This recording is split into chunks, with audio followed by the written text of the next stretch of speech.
नमस्कार, मैं हूं अर्चित और आप देख रहे हैं एक्सेस भारत न्यूज। चलिए रुक करते हैं इस खास खबर की ओर। भारत में समान नागरिक संहिता यानी यूसीसी को लेकर एक बार फिर बहस तेज हो गई है। इस बार देश की सबसे बड़ी अदालत सुप्रीम कोर्ट ने इस संवेदनशील मुद्दे पर बेहद महत्वपूर्ण और दूरगामी टिप्पणी की है। सुप्रीम कोर्ट ने यूसीसी के विचार का सैद्धांतिक रूप से समर्थन तो किया है, लेकिन साथ ही केंद्र सरकार को एक गंभीर चेतावनी भी दी है ताकि किसी भी वर्ग के अधिकारों का हनन ना हो।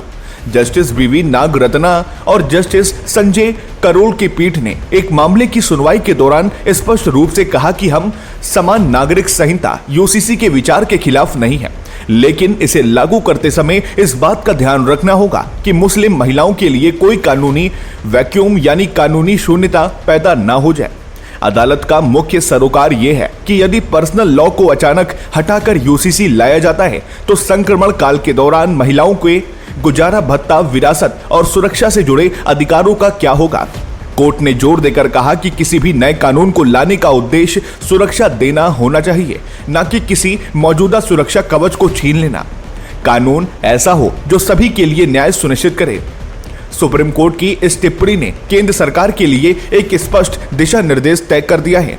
पीठ ने यह भी याद दिलाया कि संविधान का अनुच्छेद 44 राज्य को पूरे देश में समान नागरिक संहिता सुरक्षित करने का निर्देश देता है, लेकिन इसके क्रियान्वयन में संवेदनशीलता जरूरी है। विशेषज्ञों का मानना है कि कोर्ट की यह चेतावनी मुस्लिम महिलाओं के उन अधिकारों की रक्षा के लिए है जो वर्तमान में अलग अलग कानूनों के तहत उन्हें मिलते हैं।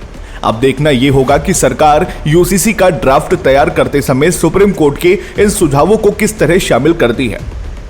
क्या आपको लगता है कि भारत अब यूसीसी के लिए पूरी तरह तैयार है? अपनी राय कमेंट बॉक्स में जरूर साझा करें।